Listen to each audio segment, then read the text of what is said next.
Alors, votre sécateur en automne, est-ce une baguette magique ou une arme de destruction massive pour votre jardin? Une seule mauvaise coupe, et au printemps, au lieu d'une floraison luxuriante, vous vous retrouverez avec des branches nues. Aujourd'hui, nous allons vous transformer du simple jardinier amateur en véritable maître de la taille d'automne, et je vous promets, vous découvrirez un secret qui vous fera voir vos arbres et arbustes d'un tout autre œil. Alors, pourquoi l'automne? Imaginez que votre jardin est un vaste royaume endormi. Les plantes ralentissent tout leur processus et se préparent à leur repos hivernal. À ce moment-là, la taille n'est pas un choc pour elles, mais plutôt une opération planifiée sous anesthésie. Elles ne ressentent presque pas de douleur et ne perdent pas leur précieuse sève. Une taille d'automne réussie, ce n'est pas seulement une question d'esthétique, mais la garantie d'une bonne santé et d'une récolte abondante l'année prochaine. C'est notre chance d'aider le jardin à affronter l'hiver, fort et bien préparé. Alors, examinons la question de plus près. Pourquoi tout ce remue-ménage avec le sécateur en automne, quand la nature semble s'endormir? En réalité, la taille d'automne a trois objectifs essentiels. Imaginez que vous êtes à la fois l'entraîneur personnel et le médecin de votre jardin. Le premier et principal objectif, c'est la santé. On l'appelle la taille sanitaire. Comme des jardiniers soucieux, nous enlevons tout ce qui pourrait nuire. Toutes les branches sèches, cassées et malades doivent disparaître. Pourquoi? Parce qu'elles servent d'abri douillet aux spores de champignons et aux larves de parasites pendant l'hiver. En les laissant, nous créons de nos propres mains un foyer de problèmes pour le printemps. En les retirant maintenant, nous réalisons une véritable désinfection générale du jardin. Le deuxième objectif, c'est la forme. Nous façonnons la silhouette de l'arbre ou de l'arbuste. Et ce n'est pas seulement pour l'esthétique. Une bonne structure garantit une excellente circulation de l'air et un bon ensoleillement. Lorsque les branches ne se gênent pas et n'ombragent pas leurs voisines, la plante reçoit un maximum de soleil et d'air. C'est la meilleure prévention contre de nombreuses maladies. Enfin, le troisième objectif, le plus gratifiant, la future récolte. En éliminant les branches vieilles et faibles, nous disons à la plante, ne gaspille pas ton énergie ici. Concentre toutes tes forces sur la croissance de pousses vigoureuses et fructifères. C'est un investissement direct dans la quantité et la qualité de vos futures pommes et baies. Ainsi, la taille d'automne n'est pas qu'un simple nettoyage, c'est une stratégie intelligente pour la prospérité de votre jardin. Approfondissons un peu la taille d'assainissement. Imaginez que vous êtes un chirurgien et que votre jardin est un patient à préparer pour une longue période de repos. Votre mission principale est d'éliminer tout ce qui pourrait devenir une source de problème. C'est le fondement même de la santé de votre jardin. Que recherchons-nous en priorité? Les branches sèches, cassées et malades. Les branches sèches ne sont qu'un poids mort. Non seulement elles gâchent l'esthétique de l'arbre, mais elles peuvent aussi devenir un foyer idéal pour les champignons et les parasites.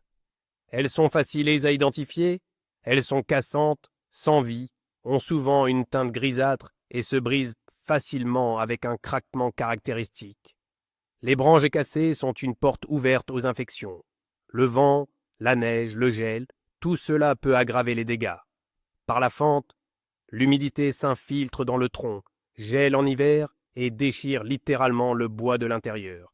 C'est pourquoi il est impératif d'éliminer toute fissure ou cassure, même la plus minime. Et bien entendu, les branches atteintes. Recherchez toute anomalie, des excroissances, des épaississements, des taches sur l'écorce, des chancres d'où peut s'écouler de la gomme. Tous ces signes sont des indicateurs clairs de maladie. En laissant une telle branche pour l'hiver, vous permettez à l'infection d'hiverner paisiblement et de s'attaquer avec une vigueur renouvelée aux parties saines de la plante au printemps. La taille d'assainissement n'est pas une cruauté, mais une opération nécessaire qui sauve la vie de l'arbre. Bien, la partie sanitaire est réglée. Notre verger est maintenant en pleine forme. Et ensuite, nous nous transformons en véritables stylistes et architectes. C'est ce qu'on appelle la taille d'éclaircie. Imaginez que la cime de votre arbre soit une chevelure trop dense. Les cheveux s'en mêlent, étouffent et ont l'air négligés. C'est exactement ce qui arrive avec les branches. Notre mission? Créer de l'espace. Nous cherchons les branches qui se comportent comme de vrais égoïstes. Premièrement, ce sont celles qui poussent vers l'intérieur de la cime, au lieu de s'étendre vers l'extérieur et le soleil. Elles créent de l'ombre, empêchent l'aération et de toute façon ne donneront jamais de bonnes récoltes. Celles-là, nous les éliminons sans le moindre regret. Deuxièmement, nous repérons les branches qui se croisent, ou pire encore, qui se frottent les unes contre les autres. Les frottements constants dus au vent provoquent des plaies sur leur écorce. Or, chaque plaie est une porte ouverte aux maladies. Parmi deux branches qui se frottent, nous conservons la plus forte et la mieux positionnée. Notre objectif est que la cime devienne lumineuse et bien aérée. Les anciens jardiniers disent qu'un moineau doit pouvoir voler librement à travers la cime d'un pommier adulte. Et croyez-moi, ce n'est pas une blague. C'est précisément cette structure transparente qui permet au soleil d'éclairer chaque fruit et prévient le développement des maladies fongiques. Bien, nous savons quoi tailler et pourquoi. Mais la question cruciale, celle qui taraude tous les jardiniers, est quand précisément faut-il commencer? Se précipiter peut être néfaste, attendre trop longtemps l'est tout autant. C'est comme le dit si bien le proverbe, à chaque chose son temps. Le premier indice, le plus important, que nous donne le jardin, c'est la chute des feuilles. Tant qu'un arbre porte ses feuilles, il est en pleine activité. La photosynthèse opère, et tous les nutriments accumulés durant l'été migrent lentement des feuilles vers les branches et les racines. C'est une réserve d'énergie stratégique pour l'hiver. Si vous commencez à tailler un arbre alors qu'il a encore ses feuilles, vous le priverez littéralement de cet apport vital, l'affaiblissant ainsi avant le long hiver. La règle d'or est donc d'attendre que la majeure partie du feuillage soit tombée naturellement. C'est le signe que la circulation de la sève a ralenti et que la plante est prête à entrer en dormance. On peut dire qu'elle s'endort, mais il y a aussi l'extrême inverse. Il ne faut pas attendre trop longtemps. La taille doit être terminée avant l'arrivée de gelées fortes et persistantes. Lorsque la température descend en dessous de -5 et encore plus de -10 degrés Celsius, le bois devient cassant comme du verre. Votre sécateur affûté ne coupera pas. Il risquera de casser la branche, laissant une plaie déchiquetée et difficile à cicatriser. Une telle plaie resterait ouverte tout l'hiver aux attaques du gel et aux infections. Pour résumer, l'intervalle idéal est après la chute des feuilles, mais avant les fortes gelées. Vous disposerez alors de quelques semaines pour travailler au jardin sereinement et sans précipitation. Mais attention, c'est le point le plus crucial. Il existe des plantes pour lesquelles la taille d'automne n'est pas une aide, mais un véritable désastre. Alors, quelles sont les plantes à ne surtout pas toucher avant le printemps? En tête de cette liste noire, nous avons les arbustes à floraison printanière. Retenez cette règle simple. Tout ce qui fleurit abondamment au printemps et au tout début de l'été ne doit pas être taillé à l'automne. Ce sont par exemple le lilas, le forsythia, le weigela, la spirée grise et bien d'autres. Pourquoi? C'est très simple. Ces plantes forment leurs bourgeons floraux pour l'année suivante dès l'été sur les pousses de l'année en cours. Actuellement, de minuscules boutons de futures fleurs dorment déjà sur leurs branches. Si vous prenez votre sécateur et décidez de leur faire une beauté, vous couperez de vos propres mains toute la splendeur du printemps prochain. Le bon moment pour les tailler, c'est immédiatement après la floraison, afin qu'ils aient le temps de développer de nouvelles pousses et d'y former des bourgeons. Viennent ensuite les arbres fruitiers à noyaux, le cerisier, le prunier, l'abricotier. Ils supportent très mal la taille d'automne, surtout dans les régions aux hivers froids. Leurs plaies cicatrisent lentement et les spores de champignons y pénètrent facilement, provoquant des maladies. De plus, les coupes entraînent souvent la gommose, un phénomène où l'arbre pleure littéralement de la gomme, perdant ainsi sa vitalité. Pour eux, la meilleure période d'intervention est au début du printemps. Avant la montée de sève, parlons de vos précieux alliés au jardin. Vos outils, vos sécateurs, ébrancheurs et scies ne sont pas de simples morceaux de ferraille. Ce sont de véritables instruments chirurgicaux dont l'état détermine la santé de vos plantes. Et 2 règles d'or s'imposent, une netteté irréprochable et une propreté méticuleuse. Pourquoi le tranchant est-il si crucial? Imaginez que vous coupiez du pain. Un couteau bien affûté réalise une tranche nette et régulière, tandis qu'un couteau émoussé écrase et déchire la mie. Il en va de même pour une branche. Un sécateur bien affûté laisse une coupe lisse et propre, qui se cicatrise rapidement grâce au cale. Ce tissu végétal, un peu comme notre peau. Un outil émoussé, lui, ne coupe pas. Il écrase, effiloche et déchire les fibres du bois.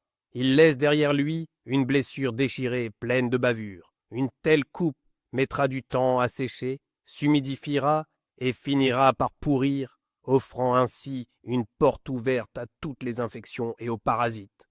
Quant à la propreté, c'est votre bouclier contre la propagation des maladies.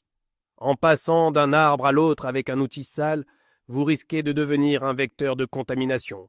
Vous venez de tailler une branche sur un pommier malade, puis, avec le même sécateur non nettoyé, vous passez à un arbre sain. Le mal est fait. Vous avez transmis des spores de champignons ou des bactéries. C'est comme si un médecin utilisait la même seringue pour tous ses patients. Ainsi, le tranchant et la propreté ne sont pas une lubie de perfectionniste, mais le fondement même de la sécurité et de la santé de votre jardin. Nous avons donc établi que les outils doivent être propres. Mais comment s'assurer qu'ils le sont vraiment? Secouer la terre ne suffit pas. Ce qu'il nous faut, c'est une véritable désinfection. C'est un processus rapide et simple qui sauvera vos arbres de nombreuses maladies. Le moyen le plus accessible et le plus efficace est d'utiliser de l'alcool ou des liquides à base d'alcool. L'alcool médical, une vodka bon marché, ou même les gels hydroalcooliques que chacun possède aujourd'hui feront parfaitement l'affaire. Imbibez simplement un chiffon ou un coton et frottez soigneusement les lames de votre sécateur, ébrancheur ou scie. L'alcool tue efficacement la plupart des bactéries et spores de champignons. Un point essentiel, cette procédure ne doit pas être effectuée une seule fois en début de travail, mais de manière régulière, idéalement après chaque arbre. Si vous savez qu'un arbre est malade, la désinfection de vos outils après son passage est impérative. Cela doit devenir un réflexe. Vous avez taillé quelques branches sur un vieux pommier? Nettoyez votre sécateur avant de passer au jeune poirier. Cela ne prend que 10 à 15 secondes. Mais les bénéfices en sont immenses. Si vous n'avez pas d'alcool à portée de main, d'autres solutions existent. Par exemple, une solution forte de permanganate de potassium, d'un rose foncé, ou même de l'eau de javel classique, diluée dans l'eau à raison d'un volume pour 10. Mais attention, après ces produits, il est impératif d'essuyer les lames à sec pour éviter la rouille. Retenez ceci, un outil propre est la garantie que vous soignez votre jardin plutôt que de le contaminer. Nous avons préparé l'outil, choisi la branche. Maintenant, le plus important est de réaliser la coupe correctement. De ce geste précis dépend la rapidité de cicatrisation de la plaie et le développement futur de la plante. Il existe une règle d'or de la taille et elle se compose de 2 parties, le bon emplacement et le bon angle. La première partie concerne la coupe sur collier. Si vous retirez une branche entièrement, observez attentivement sa base, là où elle se connecte au tronc ou à une branche plus épaisse. Vous y distinguerez un léger renflement de l'écorce, une sorte d'épaississement. C'est précisément ce que l'on appelle le collier. C'est à cet endroit que se concentrent les cellules responsables de la cicatrisation de la plaie. Votre objectif est de réaliser une coupe nette et précise le long du bord extérieur de ce collier, sans laisser de chicot, mais sans non plus entamer le collier lui-même. Si vous laissez un chicot, il commencera à mourir et à pourrir, se transformant potentiellement en cavité. Si vous coupez trop profondément, en endommageant le collier, la plaie sera très grande et mettra beaucoup de temps à guérir. La deuxième partie concerne la coupe sur un bourgeon. Si vous ne retirez pas la branche entièrement, mais que vous la raccourcissez simplement, la coupe doit être effectuée au-dessus d'un bourgeon. Plus précisément, au-dessus du bourgeon orienté dans la direction souhaitée. Généralement, vers l'extérieur de la couronne, la coupe doit être oblique, avec une légère inclinaison s'éloignant du bourgeon. Sa partie inférieure doit se situer à peu près au niveau de la base du bourgeon, et sa partie supérieure quelques millimètres plus haut. Cette inclinaison empêchera l'eau de stagner sur la coupe et sur le bourgeon lui-même, prévenant ainsi la pourriture. En maîtrisant ces deux techniques simples, vous deviendrez un véritable professionnel de la taille. Nous abordons maintenant le cœur de notre sujet, la coupe elle-même. C'est l'instant où la théorie rencontre la pratique, et où chaque geste compte. Ici, aucun détail n'est insignifiant. Il existe deux types de coupes principales, et une fois que vous les aurez maîtrisées, vous comprendrez toute la logique de ce processus. Le premier type consiste à supprimer complètement une branche, à sa base même. Observez attentivement l'endroit où la branche se connecte au tronc. Vous y verrez un léger renflement de l'écorce, une sorte d'épaississement qui ressemble à un collier. Les jardiniers appellent cela le mât bourrelé de cicatrisation. C'est une véritable usine à guérison des plaies. Votre mission est de faire une coupe précise juste à l'extérieur de ce bourrelet. Imaginez que vous coupez la manche d'une chemise juste le long de la couture de l'épaule. Surtout, ne laissez aucun moignon. Il mourrait, commencerait à pourrir et deviendrait une cavité, un foyer de maladie. Mais attention, ne coupez pas non plus déant le tronc en retirant le bourrelet. Cela créerait une énorme plaie que l'arbre aurait beaucoup de mal à cicatriser. Le deuxième type consiste simplement à raccourcir une branche. Ici, nous faisons une coupe sur un bourgeon. Choisissez un bourgeon sain orienté dans la direction souhaitée, généralement vers l'extérieur de la cime. C'est de lui que partira la nouvelle pousse au printemps. La coupe elle-même doit être oblique, avec un angle d'environ 45 degrés. Elle doit commencer légèrement en dessous de la base du bourgeon du côté opposé et se terminer quelques millimètres au-dessus de sa pointe. On obtient ainsi une petite protection oblique, comme un toit, au-dessus du bourgeon. Cette inclinaison empêche l'eau de pluie de stagner sur la coupe et sur le bourgeon lui-même, les protégeant de la pourriture. C'est simple, mais génial. Pour bien comprendre, prenons un exemple concret. Prenons la reine de nos jardins, le pommier. Il a, plus que tout autre arbre, besoin d'une taille d'automne et la supporte très bien. Que recherchons-nous en priorité sur un pommier? Bien sûr, tout ce qui est sec, malade ou cassé, cela, nous l'avons déjà évoqué. Mais le pommier présente aussi des zones à problème spécifiques. Le plus important, ce sont les gourmands. Ce sont ces pousses vigoureuses, épaisses, qui poussent à la verticale. Ils se développent très vite, souvent à partir de bourgeons dormants sur les vieilles branches et ressemblent à de longs fouets verts. Les novices les perçoivent comme un signe de vigueur et de santé de l'arbre, mais en réalité, ce sont de véritables parasites. Les gourmands ne portent pratiquement jamais de fruits, mais ils drainent activement la sève et les nutriments, les détournant des branches fructifères. De plus, ils densifient considérablement la ramure, créant de l'ombre et gênant l'aération. L'automne est le moment idéal pour s'en débarrasser. Nous les coupons à l'onglet, au plus près de leur base, sans laisser de chicots. Il faut également prêter attention aux branches qui poussent selon un angle trop aigu par rapport au tronc. À l'avenir, sous le poids de des fruits, une telle branche pourrait facilement se casser, créant une blessure importante. Mieux vaut la supprimer maintenant, tant qu'elle est jeune, ou rediriger sa croissance vers une petite branche latérale mieux orientée. Un pommier correctement taillé en automne est la garantie qu'au printemps, il consacrera toute son énergie non pas à la production de masse verte inutile, mais à la formation de bourgeons floraux et de futures pommes. Mais changeons maintenant de perspective. Si la taille du pommier est relativement simple, la situation est bien plus délicate avec les fruitiers à noyaux, cerisiers, pruniers, abricotiers. Dans leur cas, la taille d'automne est un véritable jeu avec le feu. Elle cause souvent plus de tort que de bien, surtout dans les régions aux hivers rigoureux. Quel est le problème?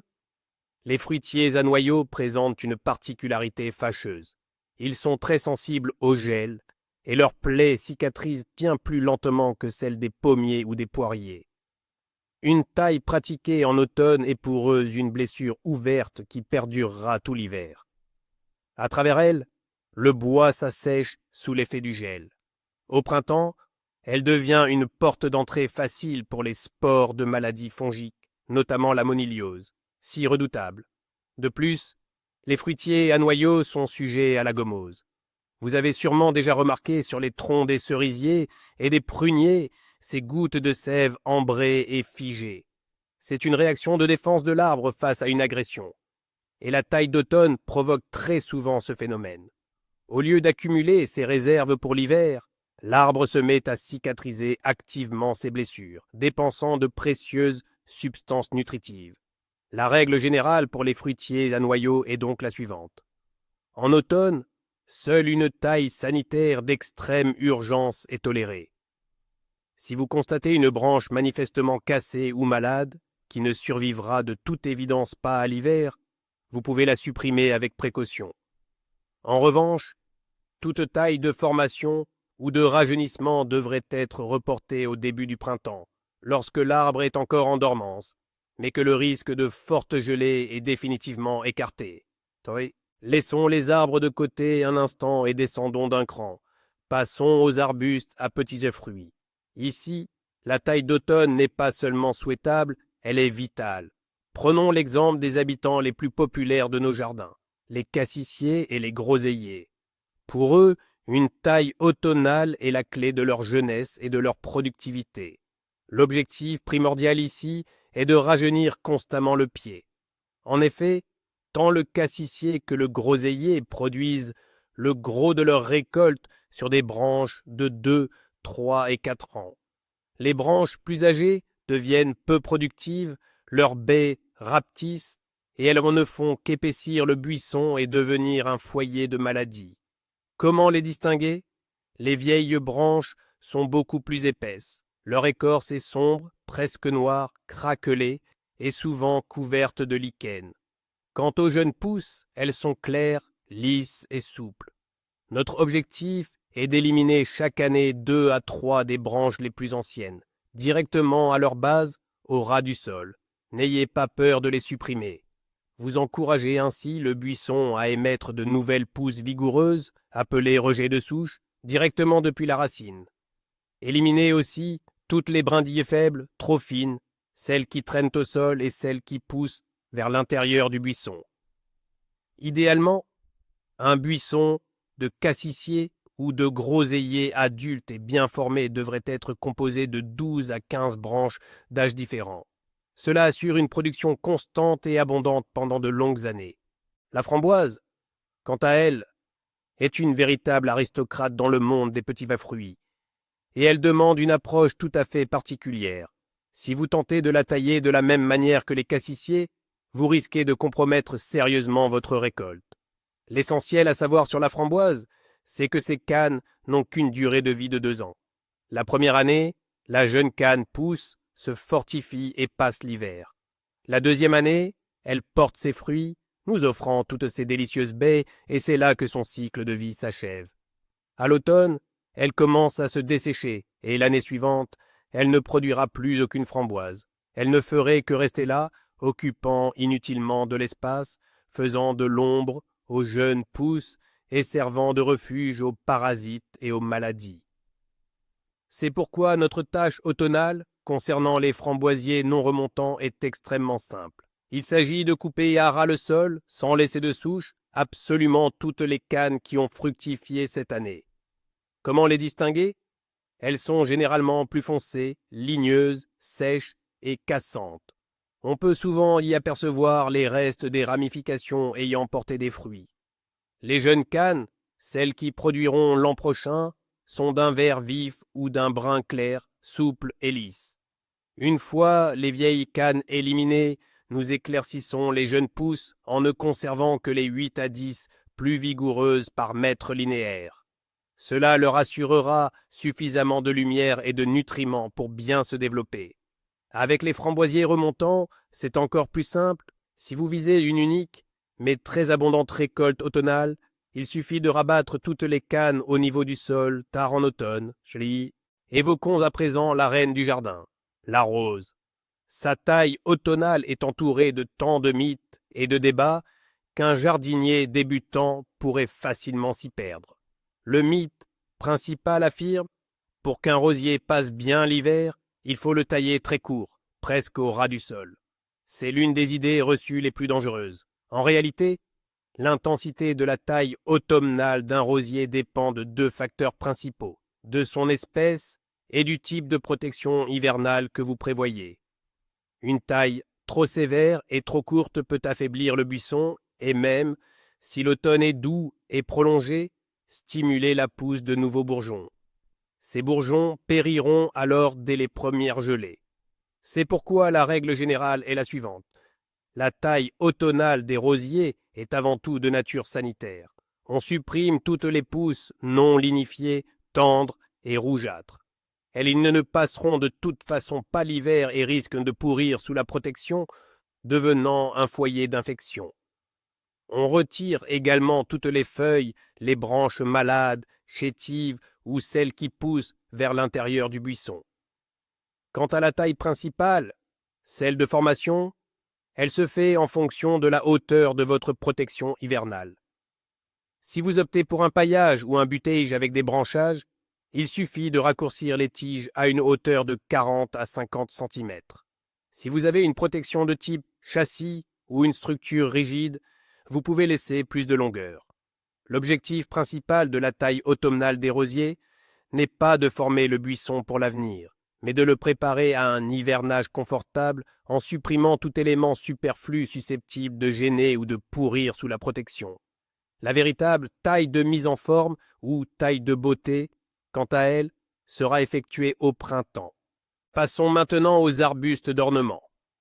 Dans ce domaine, une erreur de taille à l'automne peut vous priver d'une saison entière de floraison. L'exemple le plus éclatant de plante capricieuse est sans aucun doute l'hortensia. Parler de taille d'hortensia, c'est un peu comme parler de soins médicaux de manière générale. Il est essentiel de toujours préciser de quelle espèce il s'agit, car les méthodes de taille varient du tout au tout. Prenons par exemple les plus populaires, les hortensias paniculata et arborescens. Pour ces espèces, c'est assez simple. Elles fleurissent sur le bois de l'année. Cela signifie que leurs bourgeons floraux se forment au printemps, sur les nouvelles pousses qui se développeront durant la saison. C'est pourquoi, à l'automne, on peut et on doit les tailler. Nous retirons toutes les inflorescences fanées pour éviter que leur poids sous la neige ne casse les branches. Nous réalisons également une taille sanitaire en éliminant les pousses faibles et chétives. Et au printemps, vous pourrez procéder à une taille plus sévère, une taille de formation qui stimulera la croissance de pousses vigoureuses portant d'énormes têtes de fleurs. En revanche, avec l'hortensia macrophylla, celui-là même qui nous émerveille avec ses boules bleues, roses et violettes, c'est tout le contraire. C'est une véritable princesse. Cette espèce fleurit sur le bois de l'année précédente. Autrement dit, les bourgeons floraux qui écloront l'été prochain sont déjà formés sur les branches actuelles, dans leur partie supérieure. Si vous coupez ces pousses à l'automne, vous couperez tout simplement toutes les futures deux fleurs. Par conséquent, pour l'hortensia macrophylla, à l'automne, on ne peut enlever que les inflorescences fanées, et ce, très délicatement, jusqu'à la première paire de bourgeons supérieurs. Et notre principale tâche pour l'hiver n'est pas de les tailler, mais de protéger ces pousses précieuses du gel. Descendons encore un peu plus, au cœur de nos parterres de fleuris. Que faire de nos plantes vivaces à l'approche de l'hiver? Faut-il couper toutes les parties aériennes au ras du sol, ou est-il préférable de les laisser jusqu'au printemps? Ici, comme pour les arbustes, il n'y a pas de réponse unique et universelle. Tout dépend de la plante en question. La plupart des vivaces herbacées, comme les hostas, les hémérocales, les pivoines, les phlox ou les astères, doivent effectivement être coupés à l'automne. Après les premières gelées, leur feuillage et leurs tiges perdent tout attrait esthétique, s'affaissent et commencent à se décomposer. Cette masse en décomposition devient un abri idéal pour les limaces, les rongeurs et un foyer de maladies fongiques. En les retirant, nous faisons un grand nettoyage du massif et améliorons son aspect général. La taille s'effectue en laissant de petits chicots de 5 à 10 cm de hauteur afin de ne pas perdre l'emplacement de la vivace au printemps. Mais il existe aussi un autre groupe de plantes qu'il est préférable de ne pas toucher à l'automne. Il s'agit par exemple des graminées, comme le miscanthus ou la fétuque, ainsi que de certaines plantes à tiges creuses, comme l'échinacée ou le rudbeckia. Leurs tiges, sèches, et leurs inflorescences sont non seulement très esthétiques en hiver, recouvertes de givre ou de neige, mais elles remplissent également une fonction importante. Elles agissent comme des pièges à neige naturelle, créant une couche isolante qui protège le système racinaire du gel. De plus, leurs tiges creuses peuvent servir d'abris hivernaux pour les insectes utiles. C'est pourquoi nous pouvons sans crainte laisser ces plantes en place jusqu'au printemps et ne les tailler qu'avant le démarrage de la nouvelle végétation. Passons maintenant à la psychologie du jardinier. Commençons par l'erreur la plus courante chez les débutants, souvent commise avec les meilleures intentions du monde, la taille trop précoce. Il peut sembler agréable, par une douce journée de septembre, de travailler au jardin, de mettre de l'ordre, de tailler toutes les plantes. Mais pour elles, cela peut se transformer en une véritable catastrophe. Imaginez qu'un arbre ou un arbuste n'est pas encore prêt à entrer en dormance. Il traverse ce que l'on appelle la seconde phase de croissance. Et là, vous prenez votre sécateur et commencez à le tailler activement. Quel signal lui envoyez-vous? La plante ne le perçoit pas comme une préparation à l'hiver, mais plutôt comme une taille estivale, destinée à stimuler la croissance de nouvelles pousses, et elle commence docilement à faire éclore ses bourgeons dormants. En conséquence, en octobre, voire en novembre, de jeunes pousses et feuilles tendres et vertes apparaissent sur votre plante. Cela peut sembler charmant, mais c'est un arrêt de mort. Ces pousses n'auront pas le temps de mûrir, leur bois ne durcira pas avant l'arrivée du froid. La première gelée sérieuse les anéantira. Mais le problème ne s'arrête pas là. Pour cette croissance inutile, la plante a dépensé des forces précieuses et des nutriments qu'elle aurait dû stocker dans ses racines et son tronc pour un hivernage réussi. En fin de compte, elle entre dans l'hiver affaiblie, épuisée et avec des plaies de gel sur l'emplacement des pousses mortes. Alors, retenez bien, ne vous précipitez pas. Laissez le jardin comprendre par lui-même que l'automne est arrivé, et seulement ensuite, saisissez votre sécateur. Passons maintenant à la deuxième erreur. Malheureusement, elle est commise non seulement par les débutants, mais aussi par des jardiniers plus expérimentés. Je l'appelle la taille en hérisson, ou la taille à ras. C'est lorsque, dans le but de faciliter au maximum l'hivernage de la plante, on la taille de manière excessive, ne laissant que de courts moignons. Ce sont surtout les rosiers, les hortensias et autres arbustes d'ornement qui en sont victimes. À première vue, l'idée semble logique. Moins il y a de végétation hors de terre, plus il est de facile de la protéger, et moins il y a de risque que quelque chose gèle. Mais dans les faits, tout fonctionne exactement à l'inverse.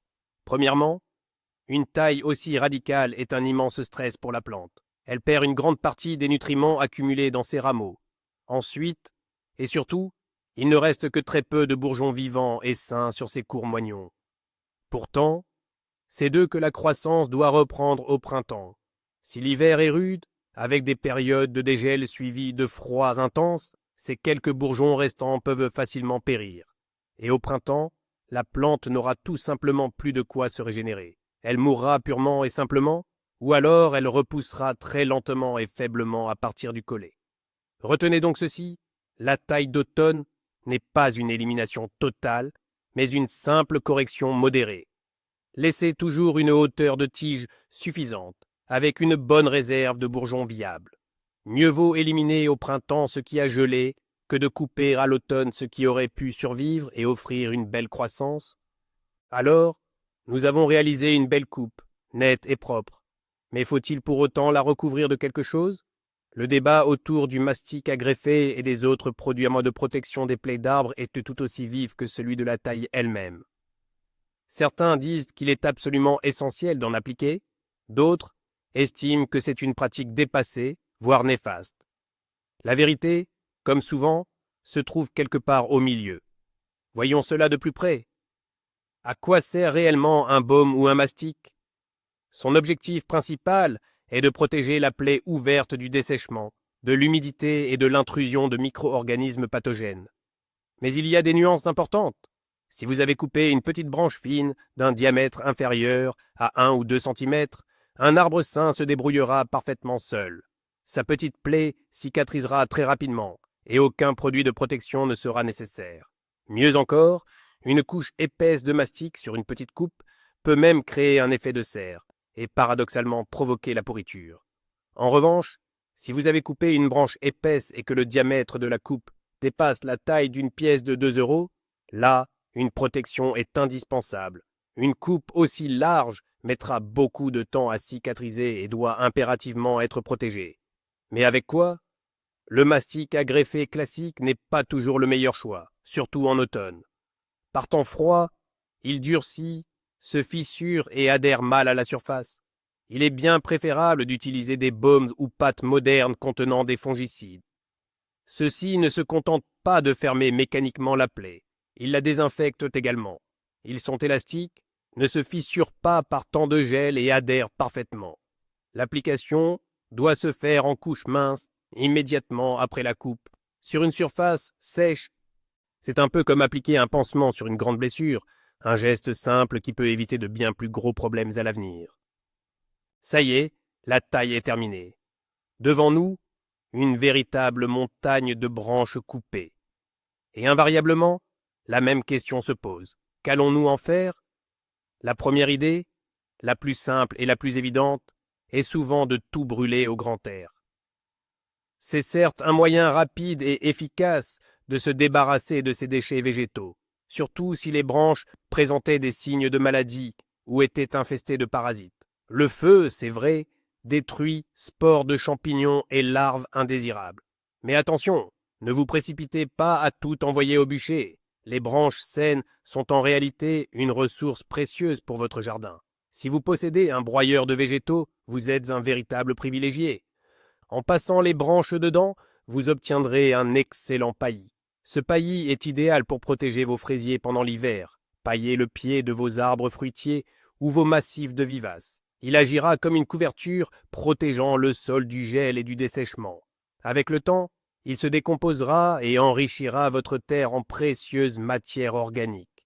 Quant aux branches plus épaisses, celles que le broyeur refuse, elles ne sont pas non plus à jeter. Vous pouvez les couper en morceaux et les disposer au fond de vos futures buttes de culture pour la saison prochaine. Elles feront office de drainage naturel et de réserve nutritive à libération lente pour vos plantations.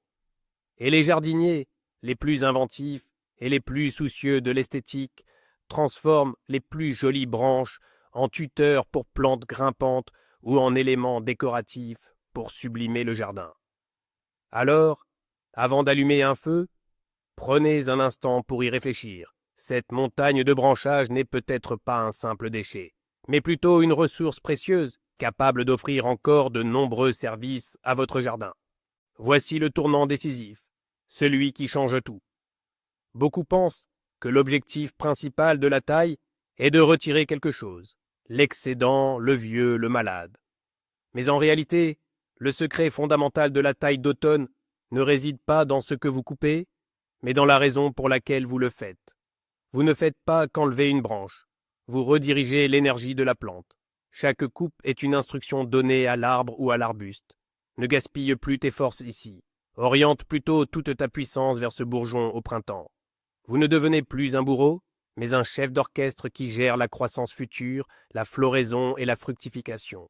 Et quand vous regardez une branche, non pas comme un élément superflu, mais comme une ressource à rediriger, c'est là le véritable point de bascule. Vous commencez à façonner l'avenir de votre jardin et non plus simplement à en effacer le passé. En résumé, la taille d'automne, ce n'est pas du vandalisme, c'est un soin.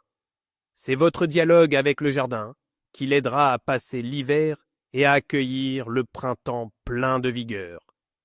N'ayez pas peur du sécateur, s'il est manié par un jardinier réfléchi.